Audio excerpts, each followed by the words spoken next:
The second argument I present here for arguments against theism is what's called the low priors argument. Call atheism the rejection of omnitheism. Call omnitheism the proposition that an eternal, omnipotent, which is all powerful, omniscient, which is all knowing, omnibenevolent, which is all good, God exists. The argument here aims to disprove omnitheism. Disproof need not be demonstrative. We simply aim to show that the probability of omnitheism is very low, as to make disbelief in omnitheism justified. The way we attempt to show this is we argue that a rival hypothesis to omnitheism is far more probable. Of course, it doesn't mean that this rival is therefore probably true, but only that theism is probably false.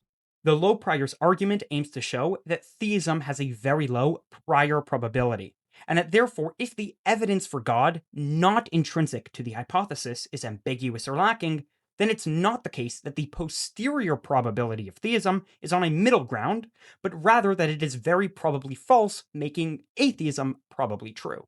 Here's the argument. Premise 1. The total evidence does not favor omnitheism over source physicalism. Source physicalism is the belief that the physical world existed before the mental world and caused the mental world to exist. Now, this is not to say that the mental never causes physical entities or other mental entities. It's just to say that there wouldn't be the mental if not for the physical.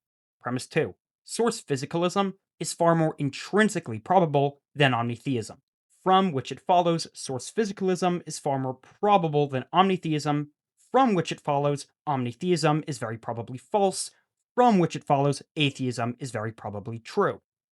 So that's the argument. Now we move on to how might one defend the premises, starting with premise 1, which stated that the total evidence does not favor omnitheism over source physicalism.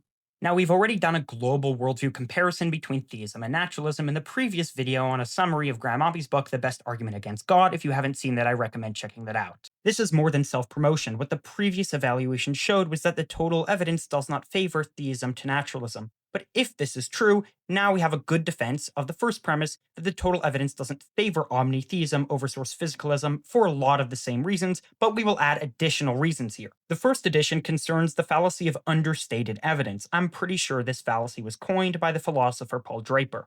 This fallacy is often committed by apologists. It occurs when one takes a general fact that supports a hypothesis H, but ignores the more specific facts contained within the general fact when the more specific facts contradict or otherwise cancel out the more general fact that initially supported the hypothesis H. So the argument here is not that the evidence offered up for theism on behalf of apologists doesn't raise the probability of theism, but rather it's that these evidences typically commit the fallacy of understated evidence, and that if we look more closely, we'll see these general facts that do support theism contain more specific facts that cancel out the global or more general evidence. The first example of this is that theists will often point to the complexity of our universe as raising the probability of omnitheism. Now, the general fact of our universe's complexity does raise the probability of omnitheism, as we'd expect complexity to have a more deeper underlying explanation that is simpler. And of course, God can be posited as a deeper underlying, more simple explanation for the complexity that we observe. However, this explanation overlooks or ignores the more specific fact that underlying the complexity we observe is a far more simple microlevel consisting of few particle kinds and states. This microlevel explains the more complex observable world that we experience. Now, this specific fact is not expected under omnitheism and is expected under source physicalism. This is because, while it's true that complexity of the universe is expected in explanation in terms of something simpler, God is posited as that simpler explanation, and thus there's no need on omnitheism to think there would be an explanation in addition to God. But on source physicalism, however, we would expect a simpler explanation for complexity, and there is one.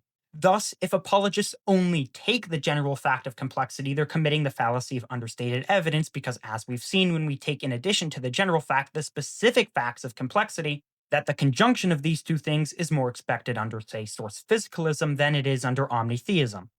That's the first example of the fallacy of understated evidence being committed when one is attempting to give evidence for theism. The second example is that of consciousness.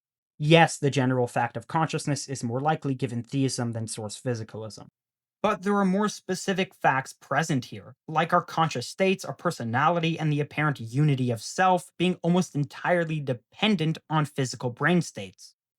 This dependence is not surprising on source physicalism, but on theism, we would expect that given God's mind is independent of the physical, it would therefore not be surprising if our minds were similarly independent, or at least less dependent on the physical than they are. So, when taking both the broad and specific facts of consciousness, it's not at all clear that either source physicalism or omnitheism is favored. Fine tuning faces a similar difficulty.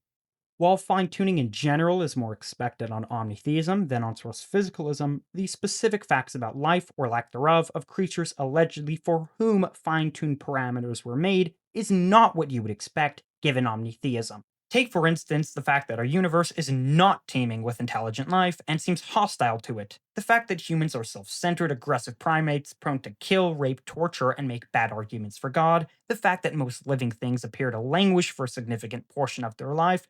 The fact that many species are hostile toward each other. All of these specific facts are not what you would expect on omnitheism and what you would expect on source physicalism.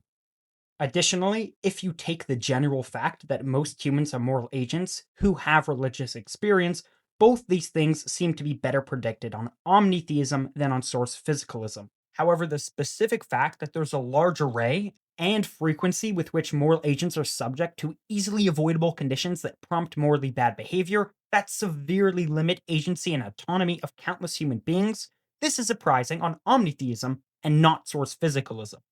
Also, the specific distribution of religious experience, like many people not having them, and the people that do have them often being those who already have strong belief in God or extensive exposure to religion, is what you would expect on source physicalism and not omnitheism. Most importantly, the extent of suffering experienced by sentient beings is vastly more probable in source physicalism than theism. So it seems along these lines we can make a defense of the first premise, which is that the total evidence does not favor omnitheism over source physicalism. What about the second premise, that source physicalism is far more intrinsically probable than omnitheism? To defend this premise, we compare source physicalism to its opposite, source idealism. Source idealism says that the mental world was both prior to and causally responsible for the physical world. Recall that source physicalism says the same thing as source idealism, just in the opposite order. So it seems source physicalism and source idealism have an equal intrinsic probability. As they are equally specific, they make the same ontological commitments, they are equally elegant, coherent, and intelligible. They differ only on what is causally dependent on what. And if Hume was right that causal dependence relations can't be known a priori, then our observations won't affect the intrinsic probability here. Now, omnitheism entails source idealism. So we can start by assigning an equal intrinsic probability to both omnitheism and source idealism. And then for every additional claim that omnitheism makes, it's going to become less and less intrinsically probable than source idealism. To make this point very clear, imagine that we have a big whiteboard, and the whiteboard represents everything that's possible, every theory that's possible. Then imagine on the whiteboard, we draw a circle. So that circle is source idealism. Now, the size of this circle is going to represent how probable source idealism is. So if we make the circle bigger, it's going to be more probable. Say if the circle takes up half the whiteboard, there's a 50-50% chance that source idealism is true. And if it's smaller than half the board, it's less than 50-50, and so on. But then imagine that within the bubble of source idealism, there are many even smaller bubbles contained within that entail, of course, source idealism, but then make more specific claims. So within the bubble of source idealism, we would have any hypothesis that entails or claims source idealism's truth, along with any other further specification. What this means is that for any other additional claim, for any other additional specification one makes in addition to source idealism, the little circle, so to speak, within source idealism becomes smaller and smaller. Hopefully, this visualization makes intuitive the concept of how every additional specification to source idealism makes the conjunction of those further specifications along with source idealism less and less intrinsically probable. So omnitheism entails source idealism, but makes five further specifications. The first is that a single mind made the universe. One mind, right? So that's a further specification. The second is that that mind is all powerful. The third is that that mind is all knowing. The fourth is that that mind is eternal. The fifth is that it's objectively morally perfect. These are all further add ons to the hypothesis of source idealism. Now, all of these add ons are controversial metaphysical and metaethical claims. If any of them are false, omnitheism is false. Thus, omnitheism is a very specific and thus very intrinsically risky form of source idealism. Therefore, it's far less intrinsically probable than mere source idealism, and as stated, source physicalism and idealism share the same intrinsic probability, from which it follows that premise 2 above is true, namely that source physicalism is far more intrinsically probable than omnitheism.